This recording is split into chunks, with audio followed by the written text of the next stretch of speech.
Gareth here at AGX. I've got with me here one of the producers of Detroit Become Human, Jason Stewart.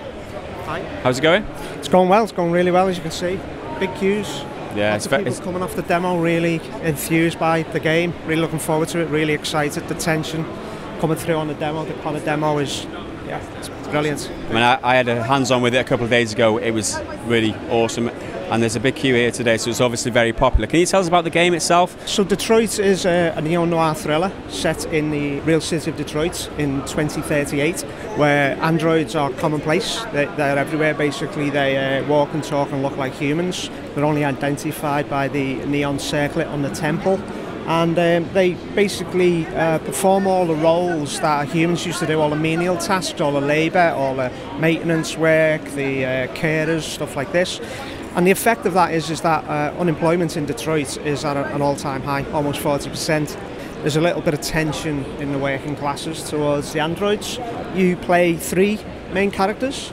You play Marcus, you play Carter from the original tech demo, which was the inspiration, and you play Connor, who we're showing here today, hands-on. And each of them has a different story, basically, that is entwined within the story of Detroit, and how you play and the decisions you make are pivotal, not just on your character but on the other characters and their stories. It's a game that is really about choice and is really about you shaping your unique story for these three individual characters, more so than ever before, in the sense that your decisions have real consequences. For the first time here, you can have all three main characters die in the story, and that clearly affects what story and what outcome you get. To what extent does the choices that you make affect the whole playthrough of the game? As in, do you get added scenes, different scenes, the whole branch of the story completely changed? Well, I mean, if we take the obvious, if you lose a main character, that's the end of that character's story.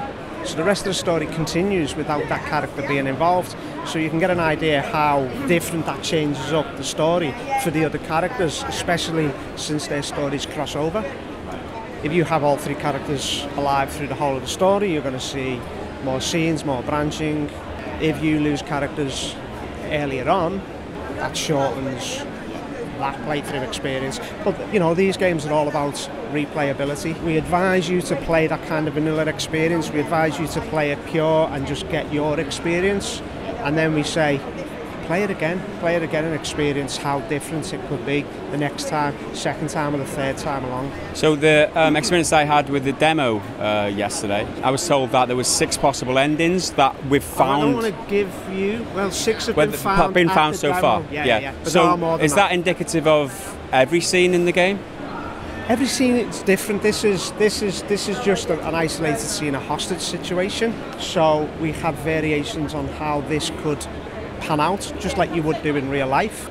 But not all the scenes are like this. There's different storytelling and different narratives. So each scene has ways that it can finish, because it branches off into the next scene for that character and the other characters. But to kind of put a number on every scene is just something that couldn't do. But let's just say that this is the most ambitious and branching game that Quantic have ever done. Any idea of what the timeline is now and what the price point is?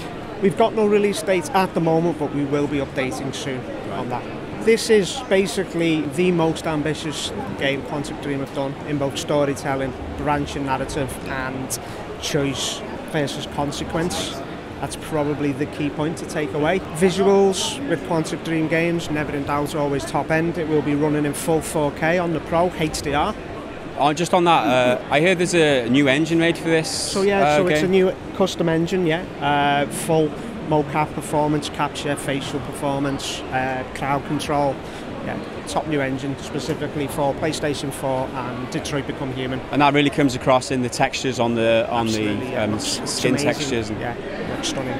Yeah. So it really is a visual feast as well as a visual narrative feast.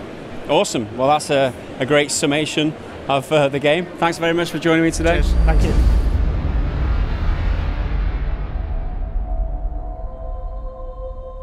My name is Marcus. I am one of them. This is our story.